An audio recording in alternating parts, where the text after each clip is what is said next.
started a podcast about 4 years ago called The School of Greatness. And about 2 years in, I started to ask people a question called The Three Truths. I don't remember why I asked this question the first time. I can't remember who I asked it to first. If it was the end of the day for you, many years from now, and you'd written all the books you wanted to do, you've accomplished everything you want to accomplish, but you're on your deathbed, your whole family, your friends are there, and you could only write down on the piece of paper the three things you know to be true that you would pass on, the three lessons that you would pass on for the rest of the world. What would those three truths be? And I remember this person was like, oh, that's an incredible question. I've never thought about that. And so I started asking it to everyone at the end of my interviews. When people started asking me in return, I said, okay, I've got to think of something. What would I do? It was the end of the day. From all the things I've learned, from all these incredible people, from the experiences of my life, what would be my three truths? And so I want to share for the first time today, really a boiled down point of what those three would be. This is my last day, and if this is all I could have to share to the world, this is what I would say, my three truths. Number one is to follow your dreams. Dreams are everything. They mean so much to me. And it's not, for me, whether or not I achieve the dream. It's what I learn and who I become in the pursuit of the dream. So follow your dreams. They matter because you matter. Truth number two, be grateful. When we live in gratitude, it's really hard to be angry, stressed out, or depressed when we are grateful. Because we're so focused on the things we appreciate as opposed to the things that we don't have. And when we continue to focus on the things we don't have, we continue to bring more of that into our life, right?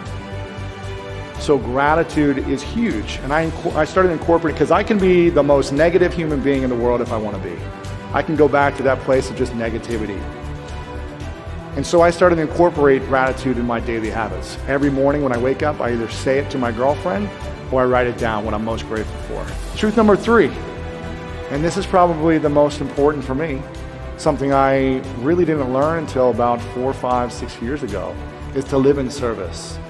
I was going after my dreams and I was committed and I was doing whatever it took, but I was doing it only for myself. It was to prove others wrong. It was to prove the kids that picked me last on the dodgeball court in fourth grade that I'm going to prove you wrong, I'm going to be something of myself, and I'm going to be better than you. I wanted to put people down as opposed to lift people up. I wanted to achieve my dreams so that I could be right, they could be wrong. And when I finally realized, like, wow, life isn't about just me, Lewis. It's not just about me achieving my dreams. It's about building up others around me. It's about how can I win and also make everyone else around me win in whatever that looks like for them. How could I create that? We live longer when we're grateful. We live longer when we have dreams. And we live longer when we give to other people and not make it just about ourselves. So anytime I'm in a negative state, I'm in a angry, frustrated, confused, hurt, I think of those things. Am I living my dream or following my dream? Am I grateful? And am I living in service? Or am I making it about myself?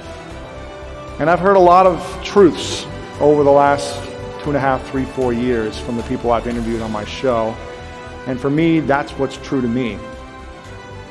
And we all have an opportunity to make a difference. It doesn't have to be the world right now, but we can go out and make a difference to one person today. And for me, that's a great life.